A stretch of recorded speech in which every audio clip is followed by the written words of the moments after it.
as I thought it would have been. No, it's savable. I mean, it's got some previous repairs that were not really repaired. Yeah.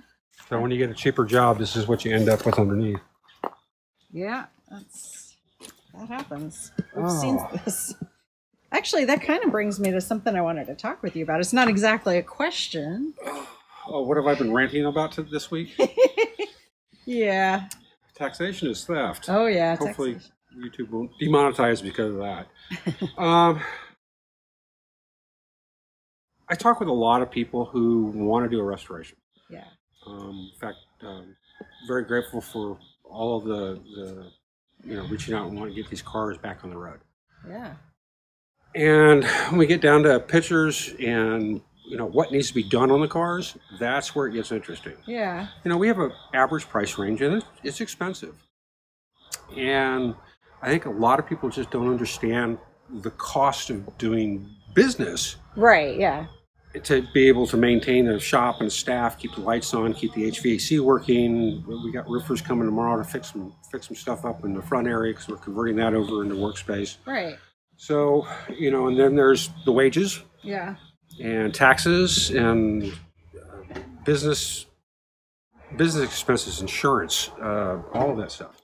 So, that's just the nature of doing any business. I had somebody ask me about our markup and, why do we do that and what it is.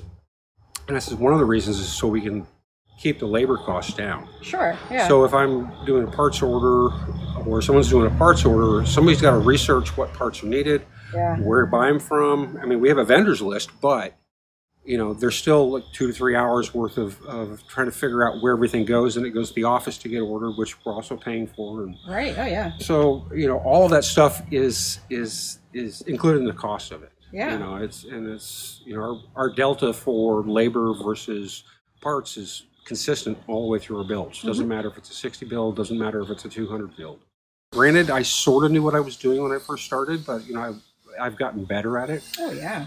Just by doing it every day. Right. Yeah. So. A lot of things I didn't even think about marketing when I first opened up. This is before Facebook. Oh yeah. Like there's always a benefit. Every cost that's in there that helps to support a shop is a benefit ultimately to its clients. Like.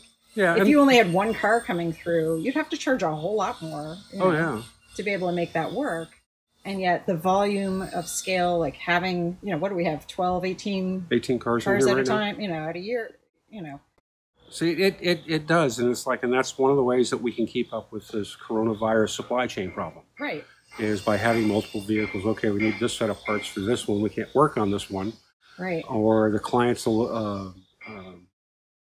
hasn't kept his escrow account up, and we have to stop working on that because, we can't work for free and still maintain the lights and all of the other stuff that goes with it. So, that's just the reality, the nature of doing business. The small guys out there, I give them props. It's like I was there. Yeah. And, I don't ever want to forget where I came from in doing that, but I've also learned a lot over the course of doing this. So exactly. That's kind of my little rant for this week. Yeah, no, I get it, but I just want to point out that it might sound like the dark side of restoration costs, but in a sense, it's really like every one of these extra costs. Well, it benefits the client. Yeah, and if you think about it, like even going down to the local store, you go down to Wally World and they buy at this price and they sell at this price, and they do a lot of volume, and that's how they make their money. But they're still paying for insurance. They're still paying for wages. They're still paying either rent on the building or lease on the building. There's structural costs that are just involved in running the business, and it's any business. Oh yeah, there's always compliance cost and protection costs. I sat down and figured out very early on with the compliance costs that we got. If I didn't have all of that, and if it was really a free market thing, I could probably charge about 30% less. Right, yeah. Because that's 30% of my budget goes to compliance. But it kind of leaves your clients exposed then. Yeah, and it would if I could, self-insure and all that other stuff. But as far as, all of the extra stuff that put on small business, and especially during the time of pandemic, I mean, I heard a quote the other day from, I was listening to Ryan, capitalism.com, good group, guys. I heard a quote on one of the calls, and I was just overhearing because it's where you work with, and it was employers tend to care more for their employees than employees tend to care for their jobs. Yeah. Well, I might be paraphrasing a little bit. Yeah, it's a paraphrase, but yeah. But it's like I try to take care of my guys. You got to do living wages. You got to be able to give time off. All of that, all of that stuff is an incurred cost. Oh yeah. But they're the talent. It's like I have a vision and I'm pretty good at a lot of stuff. Right. But some of these guys are just flipping. They're artists. Yeah. I mean, every one of the guys working here is an artist. Yeah. So. But you know what is also super cool is the fact that you've been able to create a situation where clients are getting the dream car. Oh yeah. The one that they have memories of or dreams of that they've been looking for. And we've seen some stuff come in. They sometimes we're the second restoration car shop, gets. Or third. We've had some that have come in where clients have paid a nice chunk of change to get a restoration, and we had the body was held together with zip ties. We had a Gia. So a little bit about, you guys know Volkswagens, the heater channels are a structural part of the car. That's actually what helps support the whole body. And the Gias there's basically, it's a unibody car. It was hand built. Yeah. And the inner rocker channel, which is like the third member of a triangle, was literally held together with zip ties. And, and I've seen some stuff that's just... And they had no idea. No, they brought it here like, oh, something's not quite right. And you put it on the lift, you're like, oh, no. Get it off the lift because we were afraid the car was actually going to toggle on the lift. But I mean, the fact that you're able to, because you've built an actual legit business that, that people can find, that people can, you've got long history with your vendors, I've been working with one of my main parts suppliers I've been working with for 15 years. Yeah. And what that does is it makes it possible for people to get the top-notch. Yeah, it's like, and I retired to open the shop and build Aircool Customs, and it wasn't like, ooh, I'm going to be a billionaire from this. No, it's like, yes, this is a lifestyle, but this is it's still, I'm getting to do what I really want to do, which is build some really cool kinetic art. That's thanks to our clients. Oh yeah, and I couldn't have built half the cars in my lifetime that we've done in the last 3 years. Yeah. So, and I think that's why a lot of the crew are here is, we've had them, sometimes we hear them say, man, this is great. On my own, I could build maybe 1, 2, in a decade. But with that comes some specialization, and that's where the artist part comes in. Yeah. And these guys get to do what they really love doing, and yes, the client's paying for it, but they're producing gorgeous rides. Yeah. So, for me, that's been kind of my little rant because I've been dealing with some compliance costs this week as a small business owner. Yeah. And the upcoming election, whatever. I'm not really a political person. Yeah, we're not going to go there. But it's like it doesn't really matter who wins. Yeah. It's I actually started this business when a Democrat was in the White House 15 years ago, or just coming in. And people are going, "Oh, it's impossible to start a new business." And it's like I just didn't listen to them. So, right. Go out. It's impossible. Hold my beer. If you guys are thinking about going out and do this, do your research first. Yeah. Get all the mentoring. You can actually reach out, to different people in the industry, and they're more than happy to help you and ask questions and stuff like that. The main thing I've noticed is that people aren't ready to learn something until they're ready to learn it. Yeah. If you don't understand the answer to the question, you'll never understand what questions to ask. Right. Yeah. So, by not knowing what to ask, that's the biggest thing. And, don't let fear stop you. Just go have fun. Go do it. So that was my little rant. Sorry if I didn't. Hopefully, we didn't lose anybody on that. All right. Well, give us a tour of what's going on too. Well, you've already kind of looked at the Gia. We've got like the before. Yeah, this is a '68, and I think we'll actually have a video from State Line powder coating in 2 weeks. I think so. And it's their blast. It's a little short thing. We might put something else together. It might be a little bonus feature. But, so. This is a previous. What are you noticing already? So this is a previous repair. This is actually not done that badly. A little bit of shrinking disc will take care of that. Sure. We've got rust in the lower, which is normal. Okay. A little lumpy, of course. Yeah, this one, it was in a accident. Probably to push everything this way. You'll notice, like right in here, we've got this is actually crumpled right there, which is not that difficult. We just take that out and replace it anyway. Sure. And then they did a yucky welding. I have no idea what that is. Yeah. Sorry, no bad words. We're trying. And then they just did a dent puller and then filled it with mud. This wasn't really visible when there was paint. No, but we pretty much knew. Yeah, we right? we knew what it was going to look like. Yeah. So there's an old patch in here.